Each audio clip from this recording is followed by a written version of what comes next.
Siapa kami saat ini? Apa pertanyaan kami? Yesus. Kasih senantiasa mengasihi kami.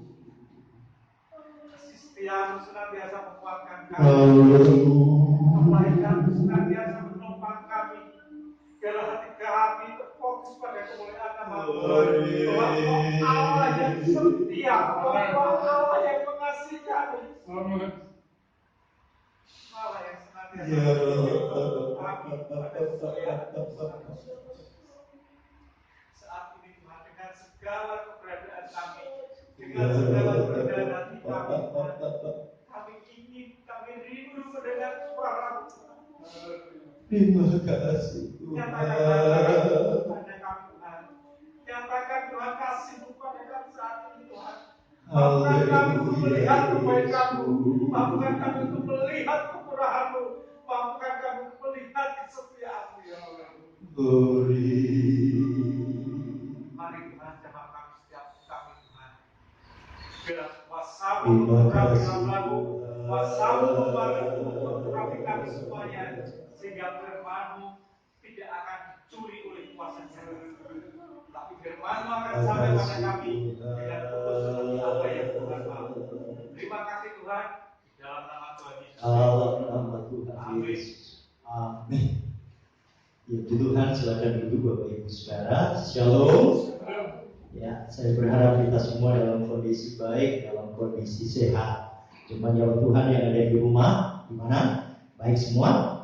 Mari, pagi hari ini kita akan belajar kebenaran firman Tuhan kembali dalam Kisah Para Rasul. Sekarang kita akan baca ayat yang ke-27, pasal 27 ayat 13 dan ayat 14 terlebih dahulu.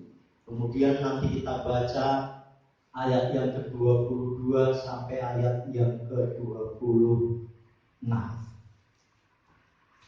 Sebenarnya kita baca ayat 1 sampai ayat 44, tapi karena panjang jadi kita baca ayat 13 dan 14, kemudian ayat 22 sampai ayat 26. Kalau sudah mendapatkan, saya akan bacakan buat kita dalam nama Yesus. Pada waktu itu, angin sepoi-sepoi bertiup dari selatan. Mereka menyangka bahwa maksud mereka sudah tentu akan tercapai. Mereka membongkar Saul, lalu berlayar dekat sekali menyusur pantai Kreta. Tetapi tidak berapa lama kemudian, turunlah dari arah pulau itu angin badai yang disebut angin timur laut. Ayat 22. Tetapi sekarang juga dalam kesukaran ini aku menasihatkan kamu supaya kamu tetap bertabah hati, sebab tidak seorang pun di antara kamu yang akan binasa kecuali kapal ini. Karena tadi malam seorang malaikat dari Allah, yaitu dari Allah yang aku sembah sebagai miliknya, berdiri di sisiku. Dan ia berkata, jangan takut Paulus, engkau harus menghadap Kaisar. Dan sesungguhnya oleh karunia Allah, maka semua orang yang ada bersama-sama dengan engkau di kapal ini akan selamat karena engkau. Sebab itu tabahkanlah hatimu, saudara-saudara, karena aku percaya kepada Allah bahwa semuanya pasti terjadi sama seperti yang dinyatakan kepadaku. Namun kita harus mendapatkan kapal ini di salah satu pulau. Amin. Tema firman Tuhan pagi hari ini kuat di tengah badai. Minggu lalu Mas Yuda sudah menyampaikan bagaimana di tengah-tengah kesulitan yang Tuhan izinkan terjadi, semuanya untuk mendidik kita. Ada maksud Tuhan. Ya. Pagi hari ini saya akan berbicara tentang kuat di tengah badai. Bapak Ibu Saudara yang dikasih Tuhan, kita ini hidup di akhir zaman, di tengah-tengah dunia yang begitu cepat berubah. Banyak hal yang tidak dapat kita tebak, banyak hal yang tidak pernah dapat kita prediksi. Gereja kita pun tidak pernah bisa menebak, memprediksi apa yang terjadi. Beberapa waktu lalu ibu sudah ada program Bandungan. Tapi tidak bisa diprediksi kan? Tahu-tahu ada COVID-19. Akhirnya dibatalkan. Kita punya program pasca. Tapi kita tidak mengerti, kita tidak mampu memprediksi. Tahu-tahu ada peristiwa Corona, di mana semua kegiatan-kegiatan yang bersifat massal dilarang, dihimbau untuk tidak diadakan. Bapak Ibu Saudara, semua hal bisa saja datang begitu saja, tetapi bisa juga pergi begitu saja. Ada orang mengumpulkan bertahun-tahun, nyelengi bertahun-tahun, menabung bertahun-tahun, bisa saja hilang dalam sekejap. Banyak orang merencanakan dengan luar biasa, direncanakan sedemikian rupa, berubah dalam sekejap. Dan itulah fakta-fakta hidup kita.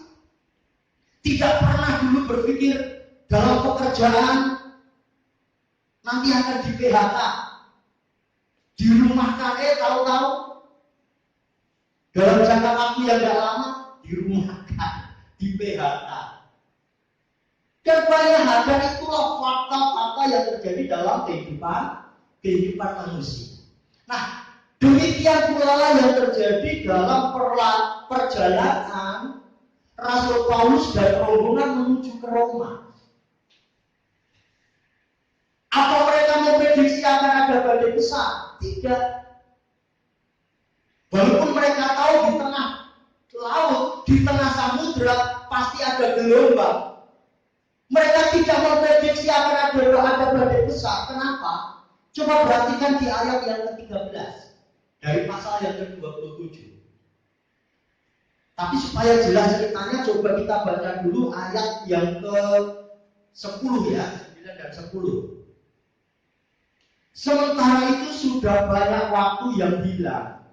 Waktu puasa sudah lampau dan sudah berbahaya untuk melanjutkan pelayanan.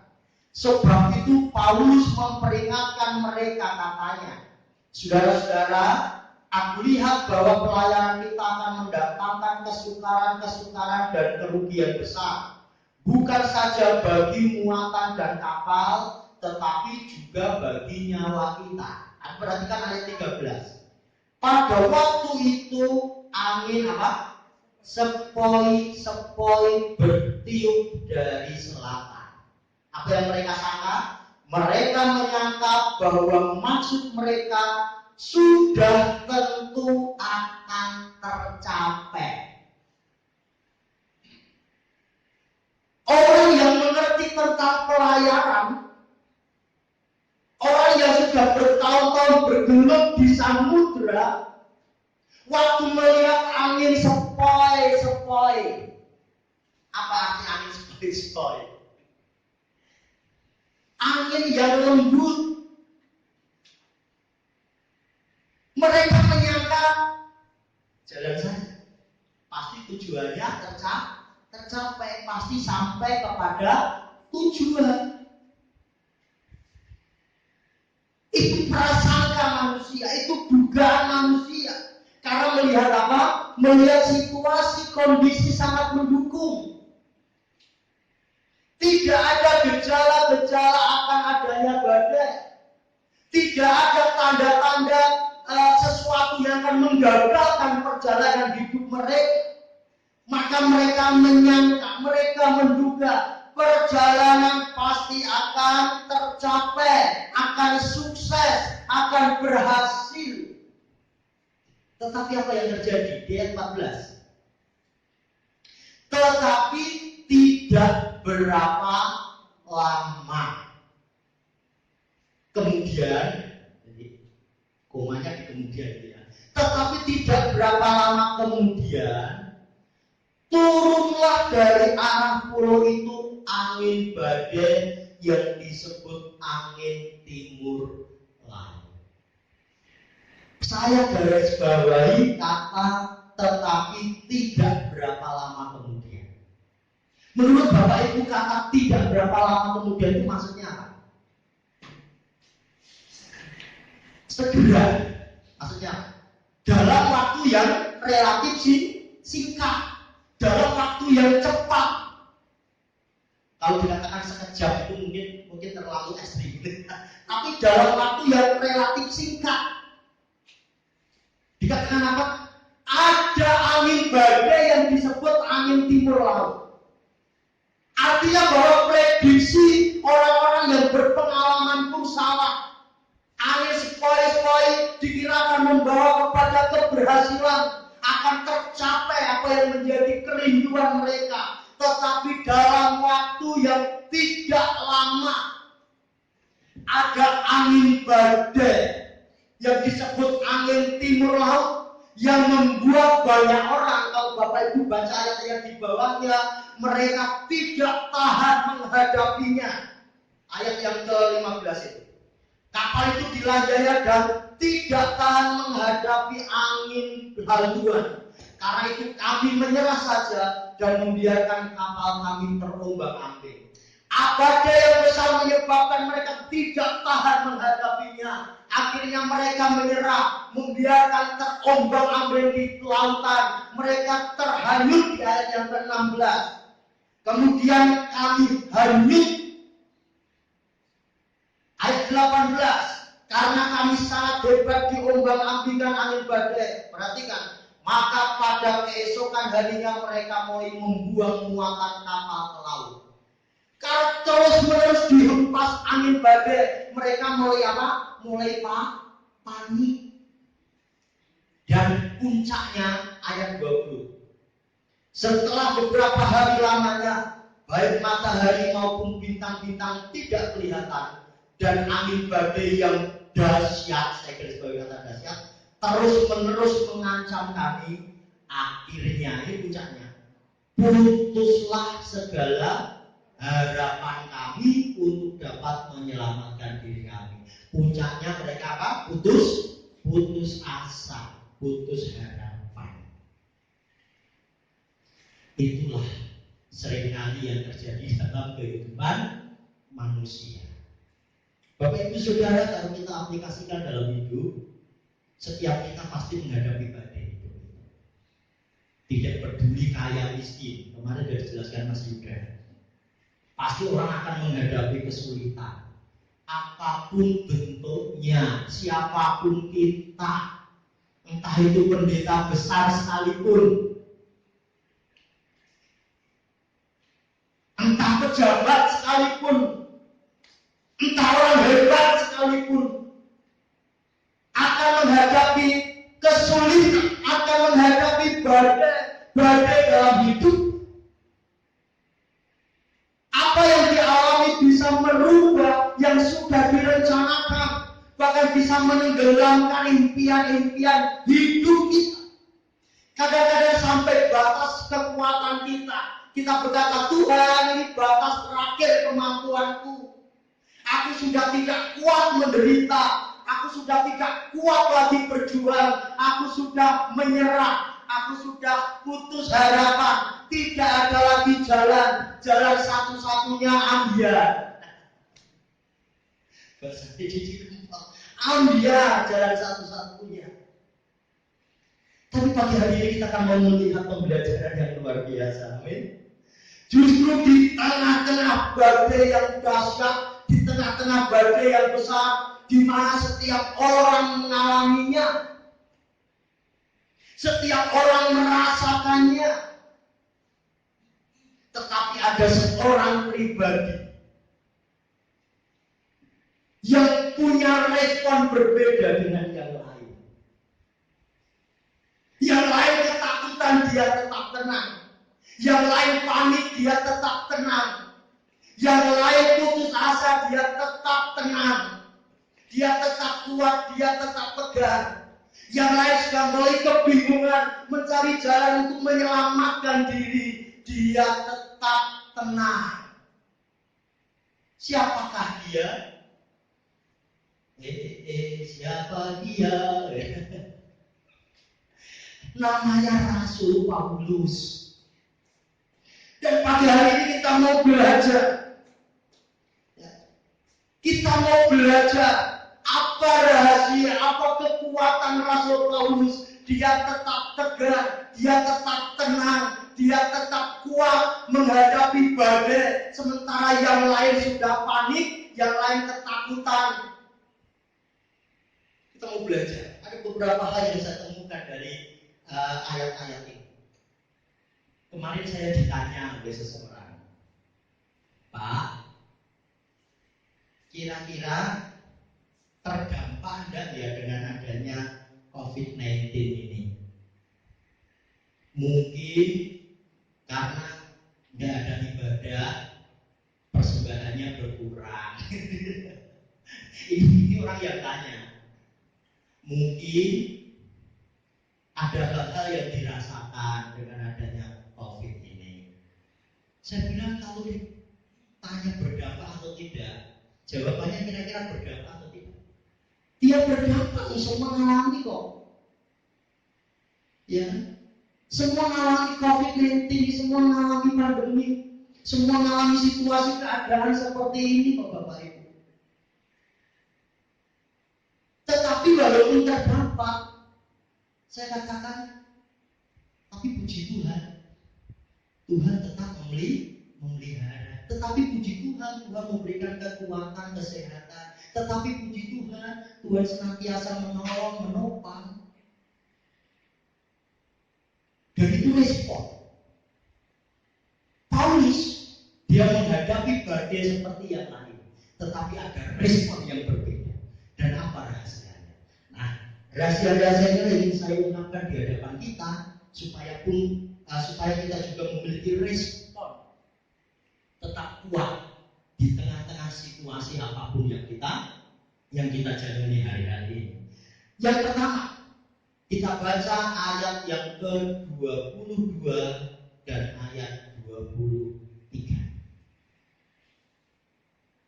Tetapi sekarang juga dalam kesukaran ini, jadi dalam kesukaran yang juga dihadapi Paulus dan teman-temannya yang lain yang di kapal, yang jumlahnya kalau Bapak Ibu baca ayat 37 itu, jumlah kami semua yang di kapal itu 276 jiwa. Jadi ada 276 jiwa.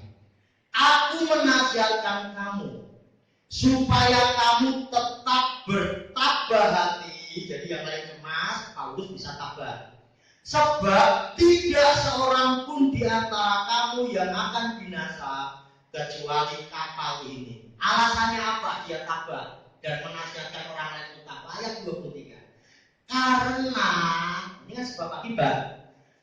Tadi malam seorang malaikat dari Allah, yaitu dari Allah yang aku sembah sebagai miliknya, dikatakan apa? Berdiri di sisiku. Amin. Yang pertama, kekuatan Rasul Paulus memiliki respon yang berbeda, memiliki sikap hati yang berbeda. Dia tetap tenang, dia tetap kuat adalah ada manifestasi Tuhan dalam hidupnya. Dia berani katakan tadi malam seorang malaikat yang dari Tuhan, yaitu dari Allah yang aku sembah, berdiri di sisiku. Saya akan berbicara tentang manifestasi kehadiran Tuhan. Bapak Ibu saudara, kalau Bapak Ibu perhatikan di dalam kitab Ibrani pasal 13 ayatnya yang kelima, Kisah Rasul dikasih batas. Di sana dikatakan begini. Ibrani pasal yang ke-13 ayat yang kelima.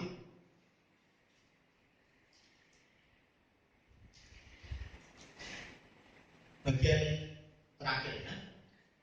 Karena Allah telah berfirman, aku sekali-kali tidak akan membiarkan engkau, dan aku sekali-kali tidak akan meninggalkan engkau. Ini pernyataan firman. Dia katakan bahwa aku sekali-kali tidak akan membiarkan engkau, dan aku sekali-kali tidak akan meninggalkan engkau. Ini dipegang teguh oleh Rasul Paulus. Bahkan pernyataan Yesus sebelum dia naik ke surga, yang terkenal dengan amanat agung di dalam Matius pasal 28 ayat yang ke-20, bagian terakhir, kalimat terakhir dari Injil Matius dikatakan apa? Aku menyertai sampai kesudahan Allah. Ini kebenaran firman, Bapak Ibu. Bagaimana Tuhan akan menyertai, Tuhan tidak meninggalkan, Tuhan tidak membiarkan. Di tengah-tengah badai sekalipun, di tengah-tengah kesulitan sekalipun, di tengah-tengah masalah sekalipun, entah itu berat, entah itu ringan, Tuhan tidak pernah biarkan dan Tuhan tidak pernah tinggalkan. Bagi Paulus terbukti dengan adanya manifestasi kehadiran Allah dalam hidup. Tadi malam ada seorang malaikat utusan Allah, yaitu Allah yang aku sembah, berdiri di samping. Tentu kehadiran malaikat itu bukan tanpa tujuan. Tentu ada maksud. Malaikat tidak mungkin hadir cuma lihat, kemudian tepuk tangan lihat, cuma hura-hura nyokor kayak manusia gitu ya. Enggak, ada tujuan. Dia sebagai bukti bahwa Allah menyertai manusia itu, Bapak Ibu. Dan manifestasi hadirat Allah, kehadiran Tuhan dalam hidup, itulah anugerah yang memampukan Paulus untuk menghadapi badai.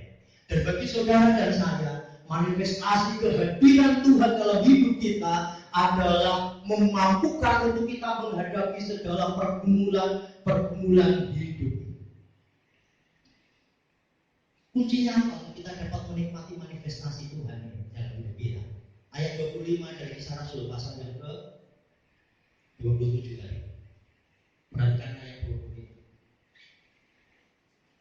Sebab itu tabahkanlah hatimu saudara-saudara, karena aku bisa dikatakan percaya kepada Allah bahwa semuanya pasti terjadi sama seperti yang dinyatakan.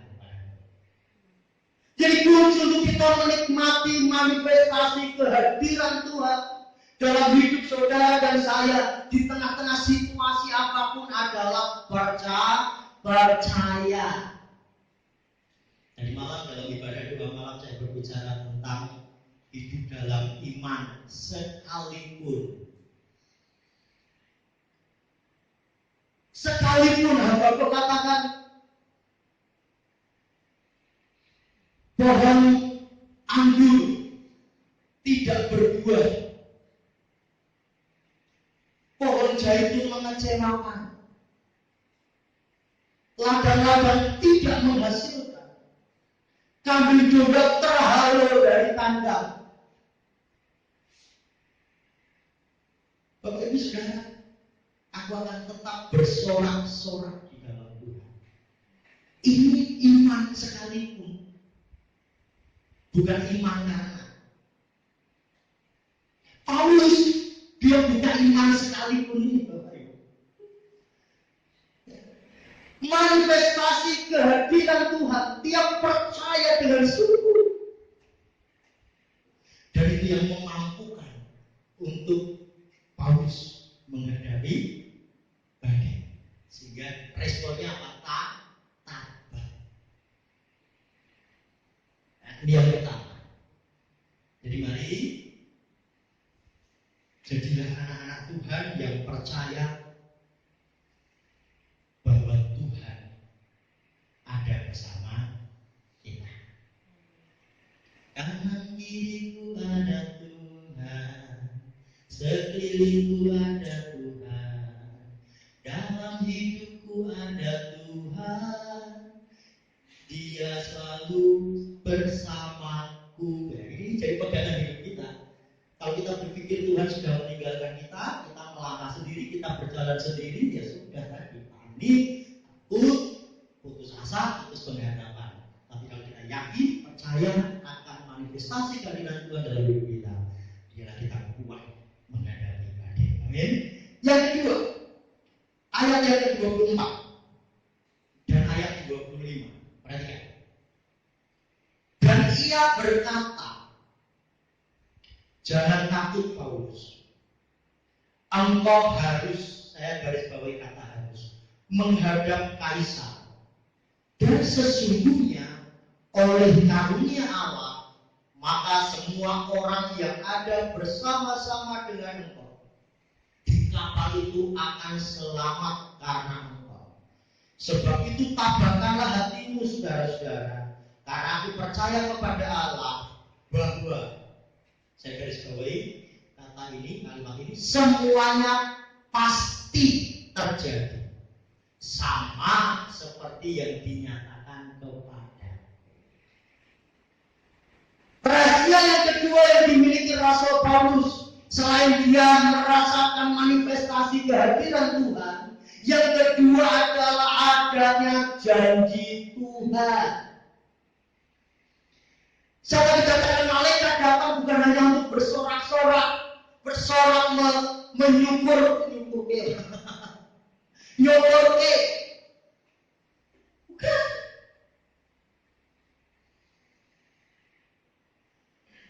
Malaikat datang dengan pesan, jangan takut, Anda harus menghadap Kaisar. Semua orang yang bersama-sama akan selamat. Sehingga Paulus katakan, apa yang dikatakan malaikat itu pasti terjadi, sama seperti yang dikatakan kepada aku.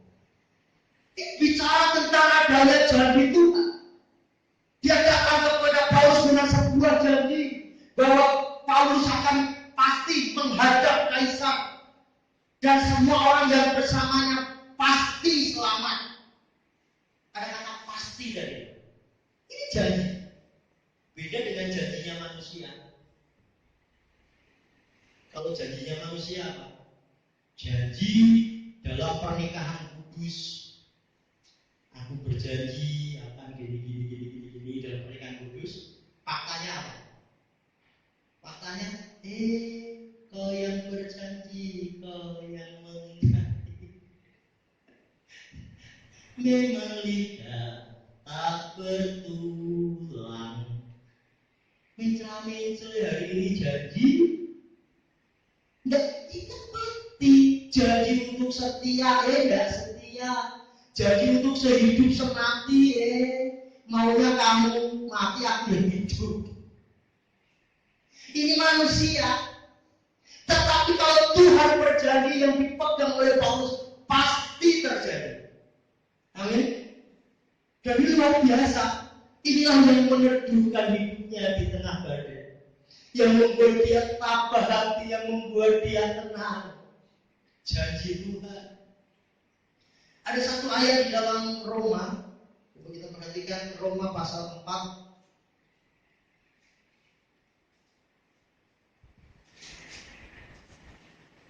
ayat yang ke-21.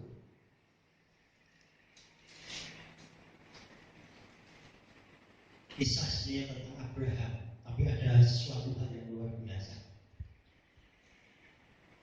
Ayat yang ke-21. Dengan penuh keyakinan bahwa Allah berkuasa untuk melaksanakan apa yang telah Ia janjikan. Amin. Jadi janjinya Allah, janjinya Tuhan tidak sama seperti janji manusia, janji-janji kita. Dia berkuasa untuk melaksanakan apa yang Ia janjikan. Ditepati. Tidak ada rencana Allah yang gagal. Firman Allah tidak akan pernah kembali dengan sia-sia. Tapi kalau malaikat datang dengan pesan, dengan janji, maka itu pasti tergenapi dalam hidup Paulus. Pasti selamat. Dan itulah kunci yang meneguhkan hidupnya. Bagaimana janji Tuhan dalam hidup saudara? Di tengah-tengah situasi seperti ini, sudahkah kita peka terhadap pernyataan dan suara Tuhan dalam hidup kita? Sudahkah kita pegang teguh kebenaran firman Tuhan setiap langkah kita? Atau justru kita menjadi anak-anak Tuhan yang tidak sama sekali mendengar suara Tuhan, tidak peka terhadap pesan dan kehendak Tuhan, sehingga kita terus dilanda kekhawatiran demi kekhawatiran, ketakutan demi ketakutan di tengah-tengah hidup kita ini? Saya berharap biarlah janji Tuhan itu kita pegang teguh dalam diri kita. Amin. Yang ketiga, kembali ke Kisah Rasul pasalnya yang ke-27.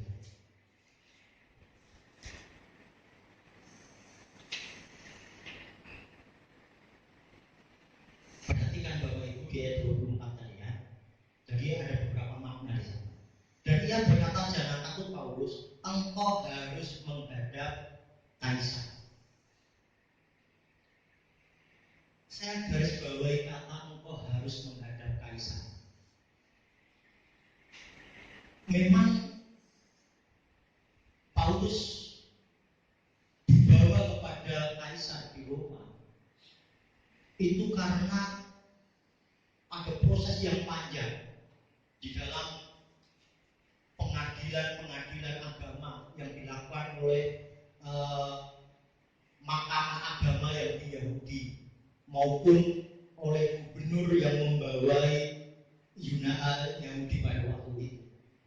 Saya tadi malam baca dari pasal per pasal, mulai dari pasal 13 terakhir yang saya khotbahkan itu, pasal 14, Kisah Rasul 15, 16, 17, 18, 19, 20 sampai akhirnya pasal 27. Ini saya temukan perjalanan Paulus, kisah pelayanan Paulus itu diperhadapkan dari satu kota ke kota lain, dianiaya, diperhadapkan dari satu mahkamah agama, kemudian dilepas kembali lagi, masuk penjara, kembali lagi, keluar, kemudian kembali lagi, diperhadapkan terus. Tuntutannya adalah supaya Paulus ini dihukum karena kesalahan pelanggaran terhadap Torah. Tetapi secara pemerintahan tidak pernah ditemukan kesalahan Paulus setimpal dengan hukuman mati. Jadi tuntutannya adalah pokoknya harus mati. Sampai-sampai suatu saat mereka merencanakan, oke, Paulus diperhadapkan ke mahkamah agama. Ada 20 orang yang nyedak di jalan. Nanti dalam perjalanan belum sampai dihadiri di mahkamah agama, dipateni dulu, dibunuh dulu di tengah jalan. Bahkan ada yang beretikat untuk membinasakan Paulus dengan cara seperti itu. Tapi dalam pengadilan itu Paulus naik banding. Sampai akhirnya gubernur, wali negeri tidak dapat mengambil keputusan karena memang tidak ada hukuman mati yang patut bagi Paulus setimpal dengan kesalahan. Sehingga cerita harus dibawa kepada Kaisar, karena itulah yang dikehendaki Paulus untuk naik banding. Tetapi Bapak Ibu perlu mengerti, saya yakin dan percaya bahwa untuk menghadap ke Kaisar ini bukan semata-mata rencananya Paulus. Di sana ada rencana Tuhan yang jauh lebih dahsyat. Karena Tuhan ingin membawa Paulus ke Roma, agar Paulus menginjil di kota Roma, agar Paulus ketemu Kaisar, akhirnya Paulus bisa bercerita, bersaksi tentang Yesus yang sudah bangkit dari kematian, agar Paulus bisa mewartakan kabar sukacita, kabar keselamatan kepada Kaisar dan kepada orang yang ada di Roma. Dan itu menjadi agendanya Tuhan, menjadi rencananya Tuhan. Paulus bukan hanya untuk orang Yahudi, tetapi Paulus dipanggil untuk bangsa-bangsa lain. Dan Roma waktu itu pemerintahan yang luar biasa berkuasa. Jadi kalau sudah Roma menerima warta berita sukacita, itu pekerjaan Tuhan, penginjilan akan cepat tersebar kemana-mana. Dan itu tujuan Tuhan yang luar biasa. Makanya Paulus dia dibawa kepada Yang ketiga, apa yang menjadi kekuatan Paulus? Selain karena manifestasi kehadiran Tuhan, karena adanya janji-janji Tuhan dalam hidupnya. Yang ketiga, karena Paulus ada dalam rencana Tuhan. Bapak Ibu Saudara, kalau kesulitan pergumulan kita diizinkan Tuhan, Mas juga kemarin sudah sebutkan, ada dalam apa? Rencana Tuhan, maka yakinlah ikuti saja itu rencananya. Karena rencana Tuhan tidak ada yang gagal.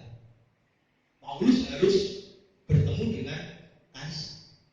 Rencananya manusia itu, kalau Bapak Ibu perhatikan ayat 22 dari pasal 27. Pada waktu itu prajurit bermaksud, kata maksud kan punya program, punya rencana, untuk membunuh tahanan-tahanan, supaya jangan ada seorang pun yang melarikan diri dengan berenang. Rencananya manusia, semua tahanan yang dibawa berlayar dibunuh. Tapi rencana Tuhan tidak. Rencananya Tuhan selamat, harus ketemu Kaisar, tiba di Roma. Dan Bapak Ibu tahu, orang yang hidup dalam rencananya Tuhan, dia tidak akan pernah meninggalkan kapal itu. Dia tidak akan pernah meninggalkan bahtera itu. Dia tidak akan pernah meninggalkan tempat di mana Tuhan izinkan penderitaan itu. Kenapa? Ada satu ayat yang menarik. Di ayat 20, perhatikan ya, di ayat 32.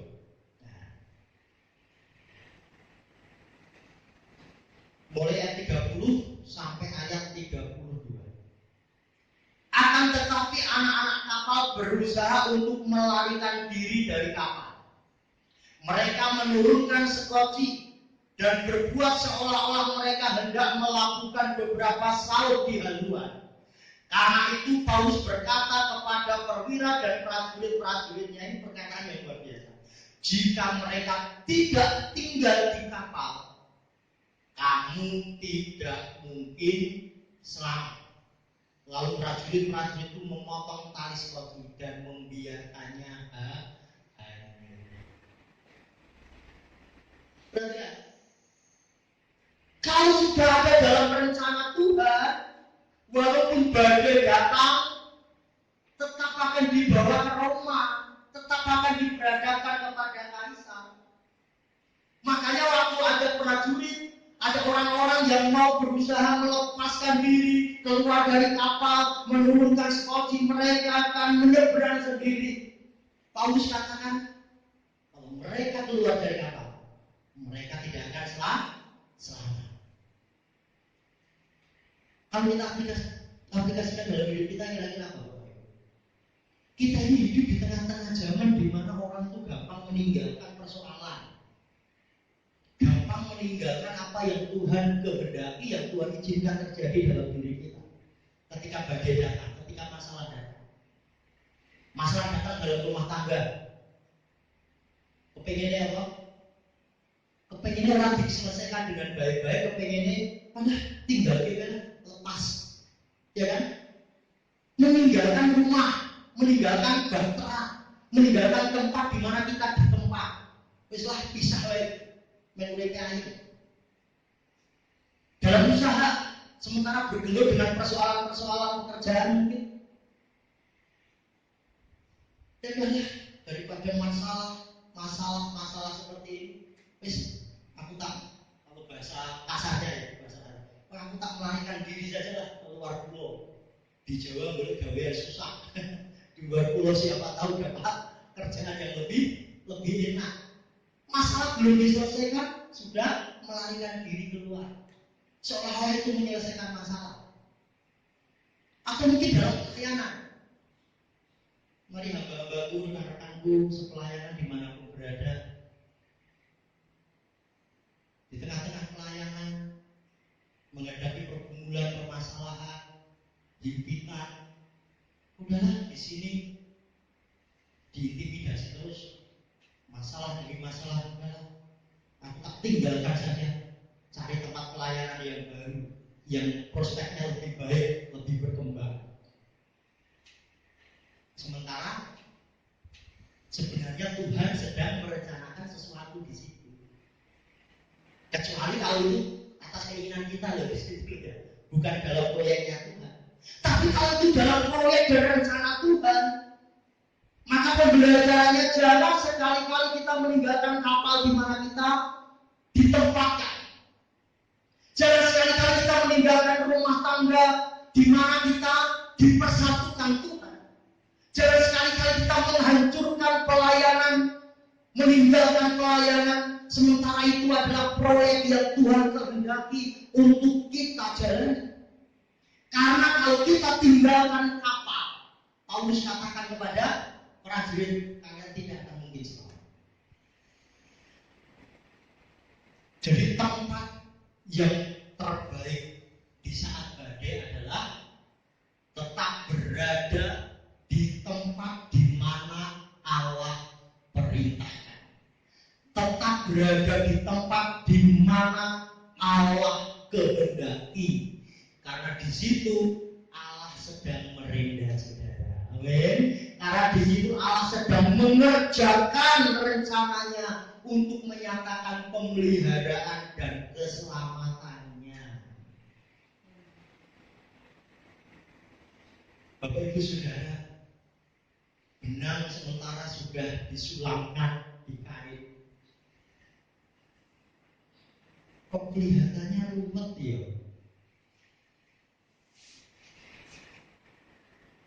Kemudian saudara potong, diganti, dicabut, diganti benang yang lain.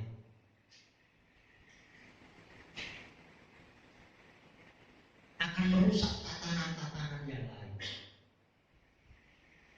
Tatkala benang itu sudah mulai ruwet, karena Tuhan sedang merendah. Ini kalau bahasa ilustrasi ya.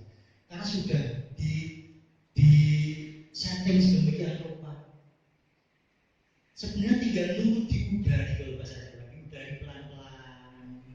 diudari pelan-pelan, supaya apa? Supaya tetap cantik itu, tetap dalam jalurnya.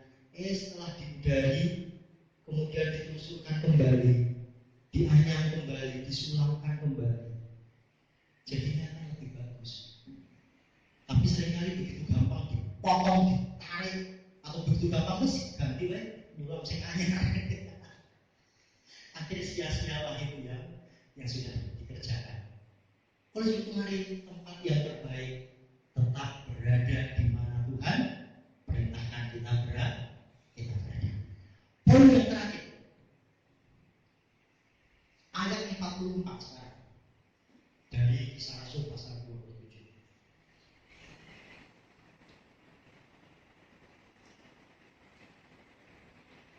Saya bacakan mulai ayatnya yang ke-42. Tetapi perwira itu ingin menyelamatkan Paulus. Karena itu dia menggagalkan maksud mereka dan memerintahkan supaya orang-orang yang pandai berenang lebih dahulu terjun ke laut dan naik ke darat.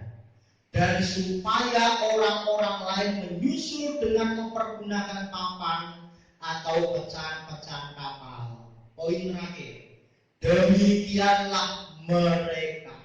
Jumlahnya berapa? 276. Mereka semua selamat naik ke darat. Apakah mereka selamat karena mereka pintar berenang? Apakah mereka selamat karena mereka adalah orang-orang yang berpengalaman di samudera? Enggak. Toh buktinya di depan tadi mereka putus asa. Dan mereka selamat dari mana? Itu karena kuasa Tuhan. Itu karena kuasa Tuhan, Bapak Ibu. Kuasa Tuhanlah yang menyelamatkan mereka. Usaha manusia sia-sia. Mereka suka membongkar muatan di Bali. Bahkan di ayat-ayat di atas 42, 40, 41, mereka sudah membuang jangkar, membuang saut. Toh tetap gagal. Tidak mampu menyelamatkan mereka. Mereka tetap terombang-ambing di tengah-tengah lautan. Karena kuasa Tuhanlah yang menyelamatkan mereka. Usaha manusia sia-sia. Tuhan yang kita sembah, Tuhan yang disembah Paulus, Tuhan yang saudara dan saya sembah, ada Tuhan Yesus yang kuat dan perkasa. Tidak ada perkara yang mustahil bagi Tuhan. Amin. Lukas pasal 1 ayat 37. Dia Allah yang punya tangan yang hebat. Dia mengerjakan jauh yang kita pikirkan dan kita doakan. Efesus pasal 3 ayat yang ke-20. Ibrani pasal 13 ayat yang ke-8. Tuhan Yesus tidak berubah. Dahulu, sekarang, dan selama-lamanya. Jika dia mampu, kalau Tuhan mampu membuat kalau dia berbicara, kalau Tuhan mampu membuat apa itu kapak yang tenggelam zaman Nabi Elisa itu ya, motong kayu kapaknya, mata kapaknya tenggelam. Kalau bicara soal mata kapak itu kan dari besi, tenggelam, kira-kira bisa mundur ya? Enggak. Tapi kalau Tuhan bisa kerjakan mata kapak yang dari besi itu bisa mundur itu bahasa Indonesia, terapung. Kalau Tuhan mampu membelah laut Tebrau, membelah sungai Yordan, kalau Tuhan mampu menyelamatkan murid-murid dari angin saka di tengah danau Genesaret, kalau Tuhan sanggup membangkitkan Lazarus yang sudah mati, Tuhan pun sanggup menyelamatkan dan memelihara hidup saudara di tengah-tengah penderitaan. Amin. Di tengah-tengah kesulitan, di tengah-tengah pergumulan. Jadi Paulus dia punya kekuatan untuk menghadapi semuanya itu karena ada manifestasi kehadiran Tuhan, ada janji Tuhan dalam hidupnya, ada rencana Tuhan yang harus dia genapi, dan ada kuasa Tuhan yang melingkupi hidupnya, membuat dia tenang. Dan hasil selamatlah mereka. Sampai di rumah bisa mengabarkan Injil, bisa baca di rumah pasal 2, Kisah Rasul pasal 28. 2 tahun tinggal di rumah, begitu banyak jiwa-jiwa dimenangkan, begitu banyak jiwa-jiwa bertobat. Amin. Dan pagi hari ini kiranya melalui kebenaran firman Tuhan, apapun yang menjadi pergumulan kita, mari beritahu. Apapun yang menjadi pergumulan kita, apapun yang menjadi masalah-masalah hidup kita, yakin dan percaya kita akan diberi kemampuan supaya kita kuat di tengah badai. Amin. Seperti Paulus kuat di tengah gelombang, kuat di tengah persoalan. Kita nyanyikan pujian ini semusim. Terima kasih Tuhan. Kita sama-sama berdiri. Kita angkat hati kita. Kita bawa penyembahan kita di hadapan Tuhan. Terima kasih Tuhan.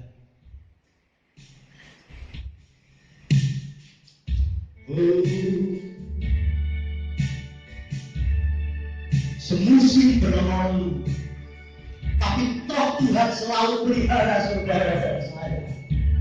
Semusim yang akan kita lewati ke depan, yakin dan percaya akan kehadiran Tuhan, yakin dan percaya akan janji-janji Tuhan, yakin dan percaya kita masuk dalam rencananya Tuhan, dan kita punya Tuhan yang berkuasa, yang akan menguatkan, memampukan kita menjalani musim-musim hidup kita ke depan.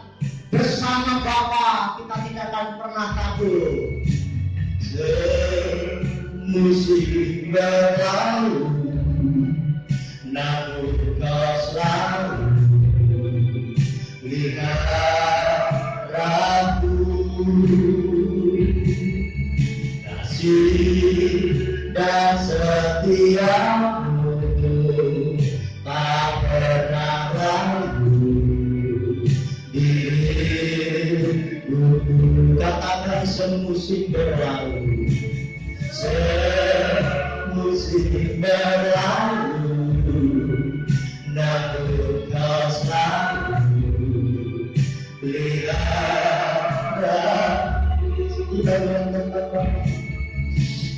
kasih dan setiamu tak pernah ganggu hidupku. Lebih luas dari samudra, kebaikanmu Bapa tangan hati di hidupku. Lebih tinggi dari cakrawala, tak terbatas kasih-Mu.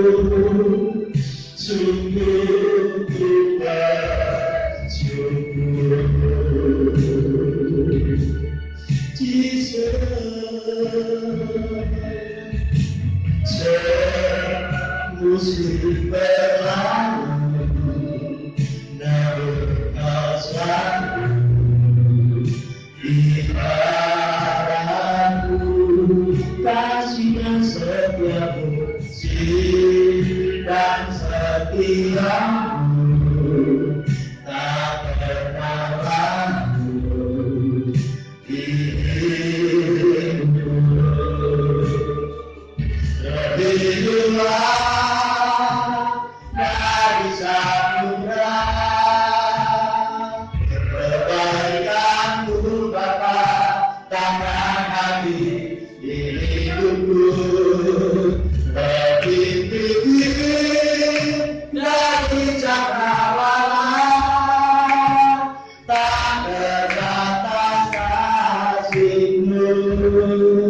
Sungguh ku bersyukur. Lebih luas